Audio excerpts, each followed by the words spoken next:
I show up and there's a loop. Someone in the crowd, you know, was like, switch! And I was just like, oh man, why didn't I even say that? You know, now I'm like, dude, oh my gosh. Drop in, I kind of like went sideways and I turned my body a little bit because I wanted to look. Right. And that kind of completely sent me off the side.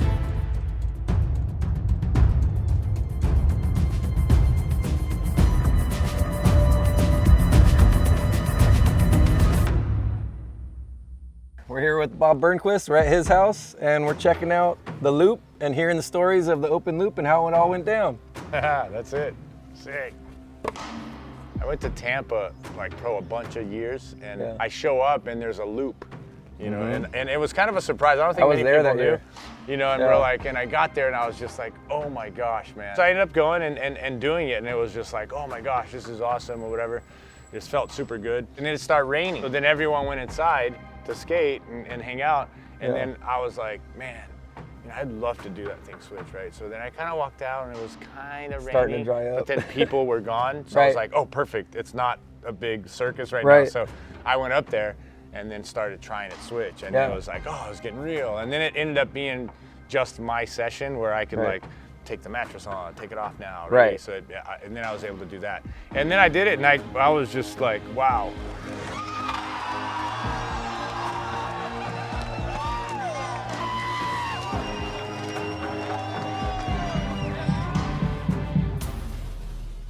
There was a time where I would do it, you know, even when it was here, I would just like skate session and then do it. And then come back and skate. And then when the King of Skate thing came around, they were just like, okay, we want to do an event. You can build whatever you want. It's this creative thing. You got, you know, Danny, Tony, Mike, V, Koston, Rowley. So I did this drawing and I was like, let me just draw this loop, cut the, you know, the roof and the tree was in the middle. So it was just a cool drawing. I was like, I'd be sick to maybe air the gap. So then from there, I was just like, I think I can do this. But then they had spun the loop the other way because I asked them to do it this way so that it was frontside for me. Right. Because if I open the gap, then frontside's a better air. More frontside area. Backside area, you know, underneath kind of weird. You know, and I was like, oh my gosh, did you guys spin it the other way? It's like, well, we're gonna spin it that way and it didn't fit. Right. And so they just kind of made the decision. That's a big decision. And I was like, that's a phone call at least. All right. That's cool, you know, it's just like, but then because when I opened the gap, now I'm like, I'm not gonna try this thing regular backside. I was more scared of trying it like backside air than, you know, going switch frontside air. And that made me do it switch. So it wasn't planned out from the beginning.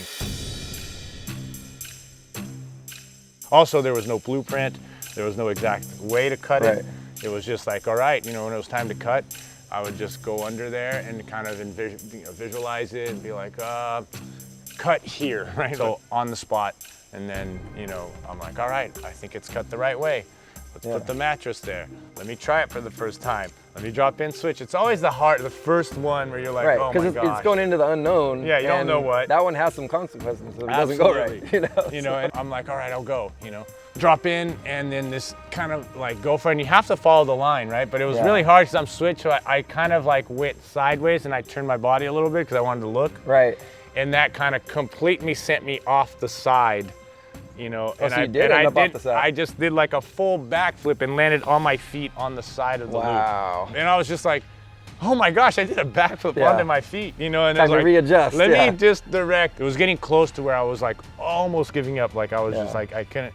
But then there's like all these cameras and all this thing, and I was like, oh, if I just do it, you know. And I was just, and then one of them I got landed and kind of bailed off. I was like, oh, it's possible. So it gave me another when you get the wheels down, another wind, you know. It's it's a big difference. No, it changed everything, and I was like, got me another wind. I was like, okay, and then I fell a couple more times that way, and then boom, it worked. And I actually landed like, you know, pretty good where I wanted to land, and it was just like, dude, this is unbelievable.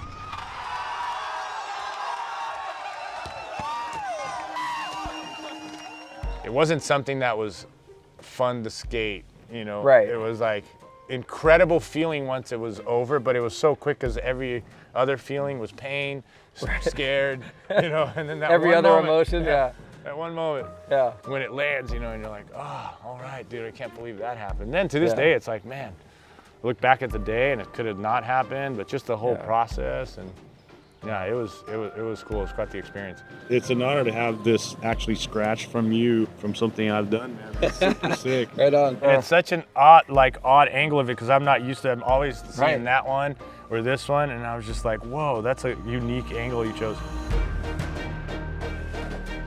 So this one was from that King of Skate contest, and how did that end up coming out? They chose mine as the winner. I mean, I got the scratch art collab. Yep, first place. Even if I didn't win, I won. That's right.